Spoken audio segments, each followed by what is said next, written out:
One of the features in the building that I think is really great is the radiant in-floor heating. It's a very efficient use of energy, and it heats the floors using the hot water that's heated by the solar panels.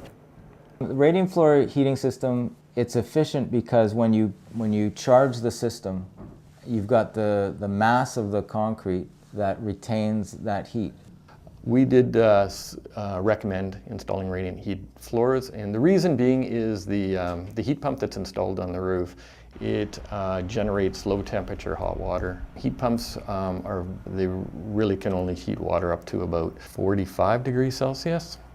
That works out well with putting in radiant floor heating systems because they only want water temperature of around 40 degrees Celsius as well.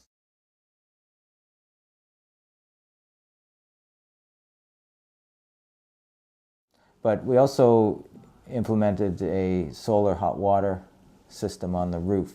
So there's a number of panels that you'll see, and they have to be directly oriented due south to face the maximum angle of the sun.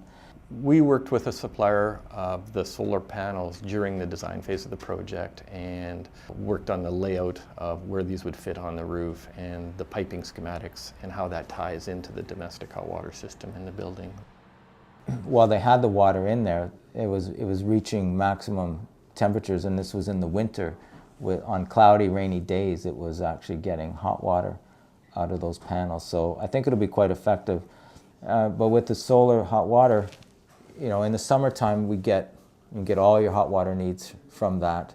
In the winter, it's expected that you won't get all of it. So you still need hot water tanks in storage to deliver the demand, the high demand throughout the year.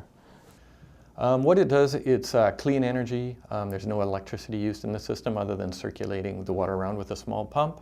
Therefore, there's no greenhouse gases that are emitted as part of this process as well too. So it's totally renewable energy.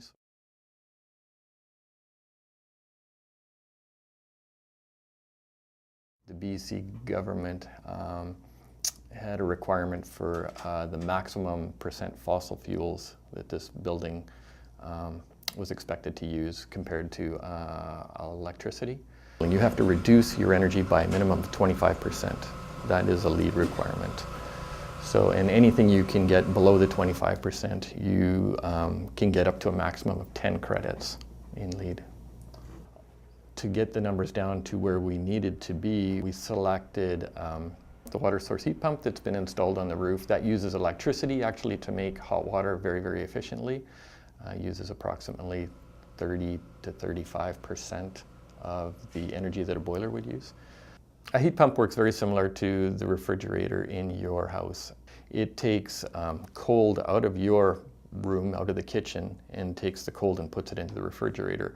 In the meantime, it also takes the heat out of the refrigerator, puts it back into the room, and it does that very, very efficiently. For every 1 watt that you put in to make this work, you'll get 3 watts of heating or cooling out of it. So they take that same sort of principle and put it into this equipment to make hot water. So we're basically using outdoor air, which always has some heat in it, even though the temperature is down to minus 10 degrees Celsius, that you will always be able to pull some heat out of that air and put it into the building.